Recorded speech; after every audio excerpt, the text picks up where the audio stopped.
Our speaker is Jessica Symons from the University of Manchester, the United Kingdom. She is also director of Visioning Lab Lutter. Today, she presents her talk on the topic Fluttering Hearts through the Looking Glass of Korean romantic dramas towards a framework for analyzing constructs of love in cultural contexts. Dr. Jessica Symons is an anthropologist exploring how emerging technologies can help tackle social and environmental issues. She is also director of Visioning Lab Leontied. Her current focus is developing AI-enabled, multilingual standardized ontologies, word libraries, for different sectors, including metaverse, digital twin, environment, and relationships. Today, she will give a talk on the topic, Fluttering Hearts through the Looking Glass of Korean romantic dramas towards a framework for analyzing constructs of love in cultural contexts. Hello, everyone. Thank you for accepting me at this conference. I'm very excited about this. This is a new area for me, and as I talk, I would really like to invite you to comment from your own experience, from your discipline, because I'm really interested in a cross-section, particularly as I'm proposing a co-development of ontology of love. So I'm interested in how you all come at that from your perspectives. So first of all, about me, I'm an anthropologist and also a digital consultant. I wear two hats, which can sometimes be quite disorienting for people when they talk to me. What's driving me is I'm interested in what's coming next. I've been involved in emerging technologies for over 25 years. I was involved in the development of the internet, mobile phones, social media.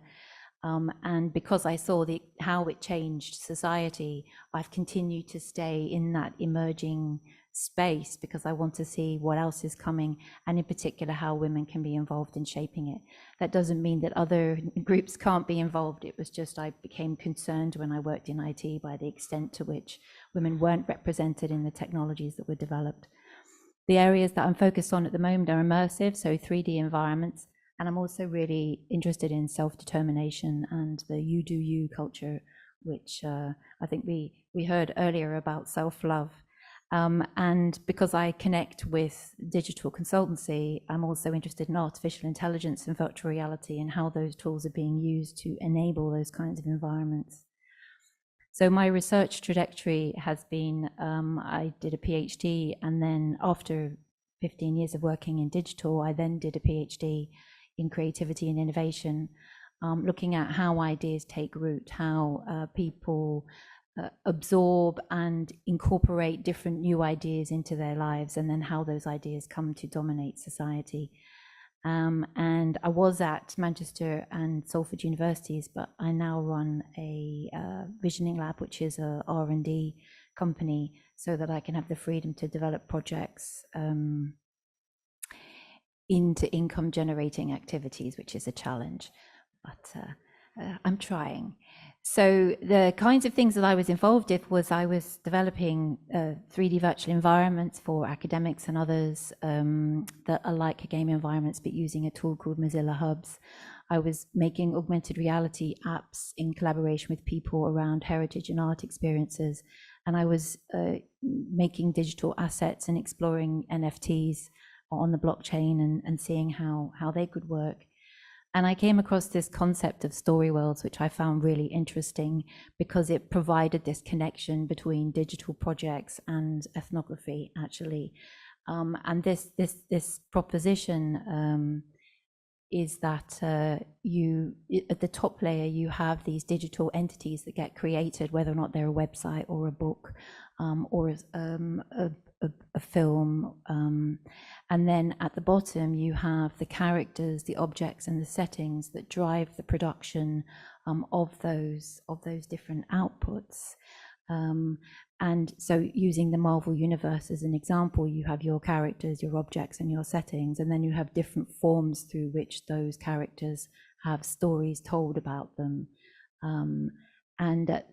The thing that was really similar with anthropology is, of course, this focus on people, place, and theme, which is what all anthropologists focus in on. They identify, where am I going, who am I spending time with, and what are they doing there, what are they preoccupied with.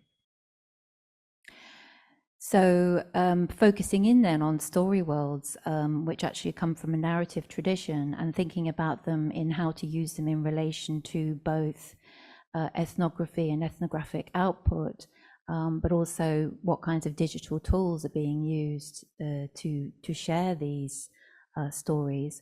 I became interested in narrative traditions, which of course have some very well-known concepts, which are: we need a hero, I'm growing up, why are we here, let's hate, and of course let's fall in love is a very significant paradigm that's used in story world production. So then I mean, I have an ongoing interest in love myself anyway, both in terms of as a teenager reading romance stories, and then later on realizing that those romance stories, which were Mills and Boon stories in the 80s and 90s, were actually preparing women for the workplace and preparing them for a life of self-determination. And so I realized that they were actually social tools at the same time as being entertainment for a teenager. And it seems like we are going through a stage again where there is a transformative space for women and men, of course, and people to redefine what love is in relation to both the equality agenda and also the expense of living, and how that affects people's ability to be a couple and get on in life. We also have a globalizing impact of Netflix and Instagram and other platforms which are allowing people to access different kinds of ways of being a couple which work across different cultures. And we might say that there are declining religious and cultural influences with the emergence of these platforms. So I would propose that there is this trend towards you do you expression of autonomy, which people get to be who they are and who they want to be. And alongside this is the down the rabbit hole, which is a term used when people use social media, that they, as they go down the rabbit hole of their own interests, they get affirmation that the things that they're trying to do are in fact the right things to be doing. So how does this all relate to love? Well, this is where I see these two coming together, which is in dating apps, where in the same way that we saw the internet, mobile phones and social media change how people live their lives, so dating apps are changing how people live their love lives. And I find this fascinating but also troubling, because my understanding is that dating apps are not necessarily about supporting and facilitating true love relationships, but more about generating an income for the dating app owners. And that's actually distorting and disrupting how people love and how people meet people. So my usual methodological approach as an anthropologist is I immerse myself in a world, I gain insights from it, and then I make work and show work that responds to it. So there I was making these digital outputs, working with different people and curious about different kinds of platforms. And I came across this platform called Webtoons. I don't know if you're familiar with it. It's an online cartoon platform, a comic platform, but not just for children, it's for adults as well. So it's where manga, it started off with manga, but it's now become very much a platform for romantic comics. And there's a huge audience. If you look at this number, 67.8 million likes. So this platform is absolutely huge amongst certain communities. So I started making webtoons myself on this platform, working with my team and becoming curious about that process of how those stories are being made. And then meanwhile, at the same time, I started watching on Netflix during lockdown Korean dramas. And it was just a case of had completed English-speaking dramas and then moved on to different language ones and came across this mine of Korean dramas. And there was something about the stories that they were being told which felt very real and very contemporary. And I became intrigued by that. And there were a lot of them. and I started looking at the actors who were behind in these films, and they had millions of followers. And I was like, what's happening here? And then the next thing I did is I watched Korean reality love shows, and realized that they also have massive audiences worldwide. And there was one person in particular in one of the reality love shows who came out and then became a star in his own right and picked up millions of followers, so worldwide. And I've been really curious about why is this quite sort of strongly, and the reason why I mentioned Webtoons is because that's a Korean platform as well. And so I started realizing that all roads were leading to Korea in this really interesting way. Is there some kind of zeitgeist here which is being picked up by or led by South Korea? So then I started looking into what's called Hallyu, which is known as the Korean wave, and trying to understand better what it was in particular about these dramas that was exciting people. And one of the first things I noticed was that they were concept driven, so building on the story world context, that they were coming from webtoons, they were coming from books, or they were going into dramas or into films. They were producing merchandise, they were selling merchandise during the making of the showing of the films. There was product endorsement. So there seemed to be this understanding of contemporary life that was really visible in these stories and in the storylines, including engagement with digital technologies. So there was a fluidity and a movement of all these different tools that I'd been engaging with, and I was seeing them in front of me in these dramas that were being made in South Korea. I also came to understand that they're generating a huge amount of revenue, that they have a very wide distribution across particularly non-Western contexts. I started following the actors on Instagram. I looked on Reddit and Reddit threads and found that, again, there's thousands of people, millions of people engaging with this content who aren't Korean. And this is what really sort of kicked it off for me. And K-dramas, romances lead in the popularity of these dramas, although you probably may have heard of the films like Parasite but they're actually a sort of tiny extension of the Korean popularity. The main popularity is around these K-dramas. And it was when I found out that young women are moving to Korea to meet Korean men inspired by these K-dramas, like that I thought this is evidence of really a really interesting phenomenon. What is it that's making them want to do that? So here we have a sort of summary of the different films. I'm not sure if you've heard of any of them, but these are hugely popular films. As you can see, the Webtoon platform has 85 million monthly users. And Wattpad, which is another Korean-led platform, has 90 million monthly users. The majority of them are women. These are the actors. They're all young men who are the actors in the romances. You can see by their followings on Instagram just how popular they are. And there's a bit of a joke around it, which is that they're only popular as romance drama leads. They try and do thrillers and other kinds of films, and they're not popular in that. Women want them to be romantic actors. And if you look at their Instagram, they only post pictures of themselves. There's no pictures of their lives, their girlfriends. In fact, if they get girlfriends, there's lots of drama about that. The women get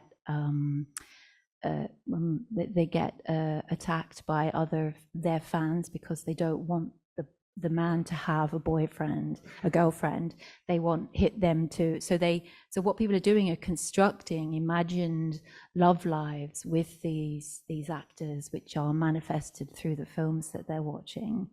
And then you have, if you're interested and want to follow them, there's Reddit threads with thousands of engaged users, and then there's Instagram accounts where people describe the K-dramas that they're excited by. There's even a lady who has written a book and created a consultancy around K-dramas as therapy. So you watch these shows and they help you understand the social condition. So I really like this is a sort of meme that I found on Instagram. Two things that will comfort you if you're sad. One of them is your bed, and the other one's a K-drama.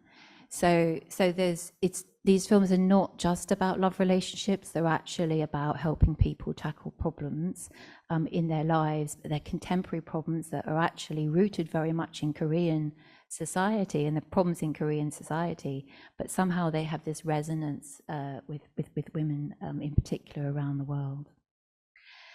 But one of the key things about these dramas, which I find really interesting, is that they're very formulaic.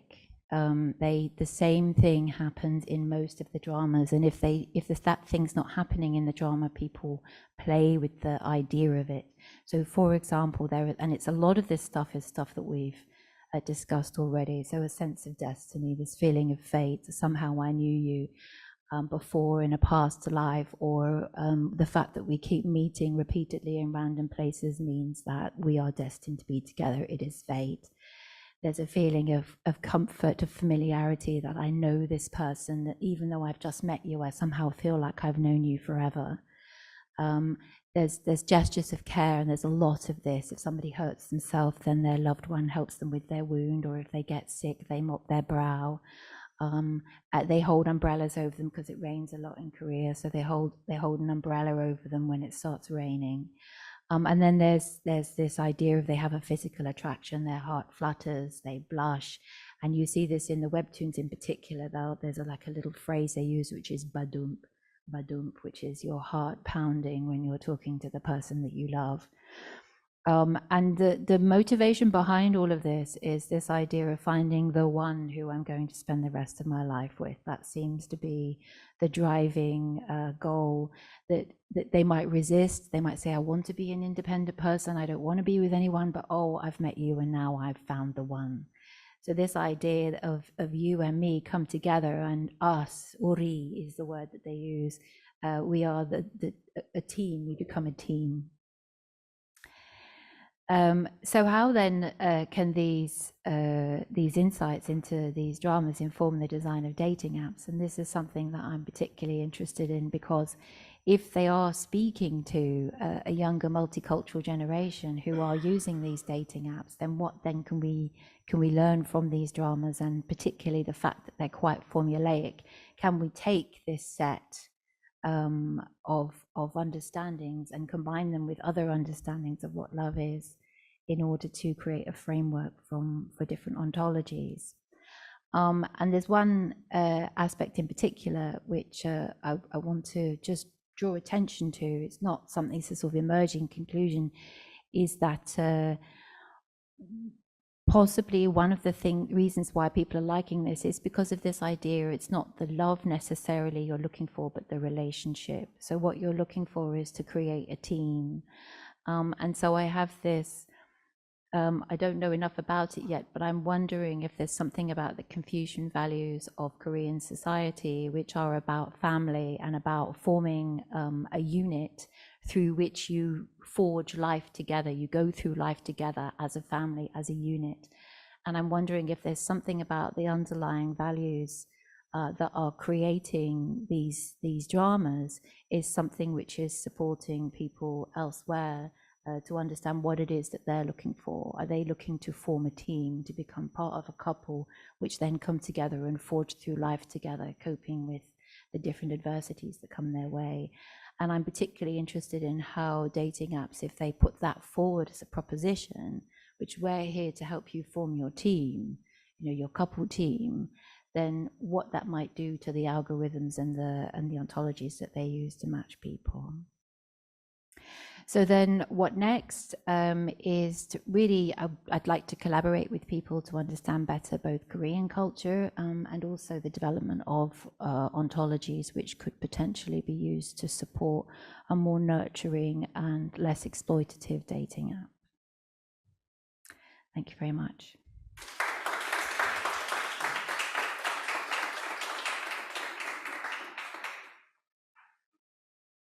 Any questions? Oh, go on. You'll need to come up to...